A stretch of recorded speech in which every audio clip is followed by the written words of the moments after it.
What does it mean for Israel? How important strategically would those normalization deals be right now? There's winners of this meeting. That's bin Salman himself.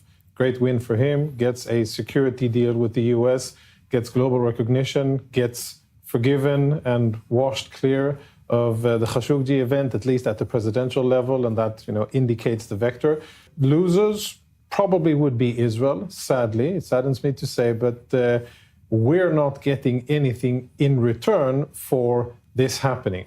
Is Saudi Arabia on the cusp of joining the Abraham Accords? Take a look at this great clip over here for an assessment from Jonathan Concricus, the former IDF spokesperson. So we'll watch this clip together and then talk about it. But first, hit that subscribe button over there in the corner. We'd love to stay in touch. Check this out. So, Daniel, when you hear exactly that, we know that there are congressional issues. This could all take time. But one of the issues that clearly stood out for everyone in this region is the issue of normalization. MBS says he wants to join the Abraham Accords, but the path to a Palestinian state needs to be made clear.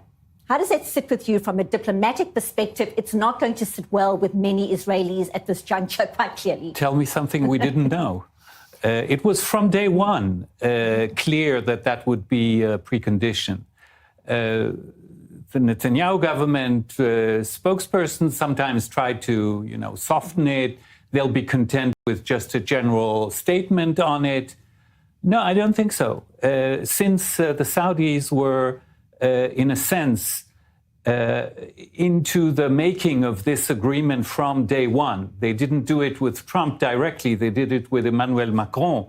They prepared most details of this plan.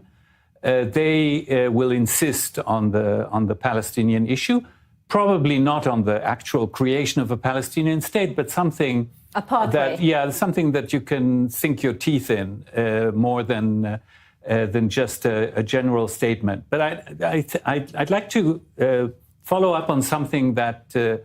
Wegenheim just said and about the Congress. I think what stands out really is that Saudi Arabia, in the eyes of this administration, I'm saying this administration, Saudi Arabia is beginning to replace Israel as the prime ally in the region. It's clearly the prime morsel that Donald Trump is looking for economic and business reasons, things that Israel can't offer.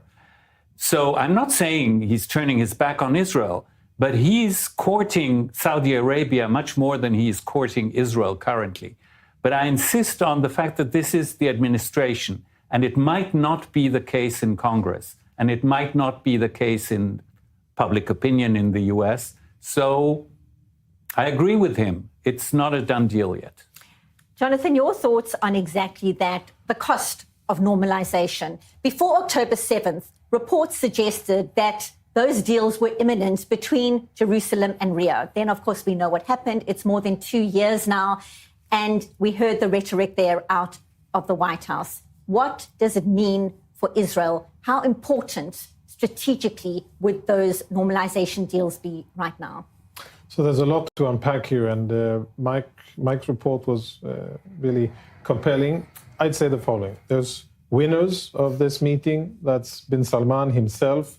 Great win for him. Gets a security deal with the US, gets global recognition, gets forgiven and washed clear of the Khashoggi event, at least at the presidential level, and that indicates the vector. And he delivers remarks in English for the first time on a global scale, and credit to him for all of those things. Losers probably would be Israel, sadly. It saddens me to say, but we're not getting anything in return for this happening. Not that Israel really had a say and not that Israel had leverage over it, but we told ourselves, and we were told by none other than the Prime Minister, that indeed that would be the arrangement and that is what would eventually happen. Security guarantees for the Saudis, which is what the Saudis wanted, and that would mean normalization with Israel and Abraham Accords. Sadly, that didn't happen. Now, F-35s is a concern, and Mike is spot on in terms of the qualitative military edge.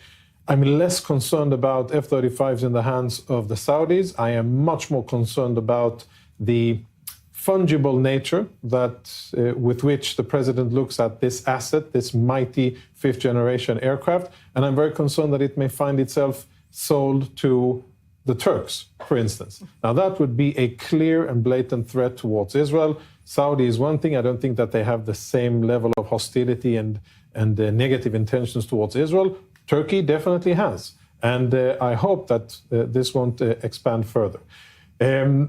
Nuclear power has been on the wish lists of the Saudis for a long, long time. 2 years ago, most people would scoff and, joke about the Saudis wanting nuclear research on their soil. I understand, based on a statement by the Secretary of Energy, that it's not going to be enrichment on Saudi soil, which is really the core matter. It's going to be about the provision of electricity, full stop. If there's any type of breach from that, any additional deviation from protocol, Saudis wanting enrichment on Saudi soil, that could mean a whole new chapter in the Middle East. Egypt, Turkey, and many other countries would be vying for the same things, and they would have a strong case in order to try to get it. So a lot has happened in the last few days. Just the scope of the delegation, more than 1,000 participants on the Saudi side, indicates what the ambassador just spoke about, the size and really the importance of the matter and how much is on the table, how much money, and what the Americans are interested in getting in return for this recognition. And of course, another winner, Donald Trump. And Donald Trump needs the normalization precisely in order to convince Congress, because that's one tool to convince Republicans and Democrats who are hesitant because they fear for the alliance with Israel to go forward with it. People are asking, why is it important for the United States and for Israel for Saudi Arabia to join the Abraham Accords? So first of all, it flips the entire Middle East playbook. If Saudi Arabia, which is the heart of the Arab world, normalizes relations with Israel, then the old rule that Israel has to stay isolated is finished. That doesn't exist in the Arab world anymore. Overnight, the region then shifts into a region from conflict to cooperation. Secondly, it builds a massive firewall against Iran.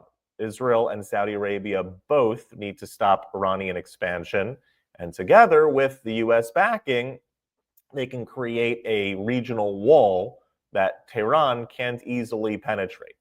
So that's another advantage, not only for the United States, but for Israel, for Saudis, for everybody. Thirdly, it opens a $1 trillion corridor, the US, Israel, Saudi trade, energy, tech, tourism, you name it. That's a big deal. Fourthly, it creates a Middle East that stabilizes itself.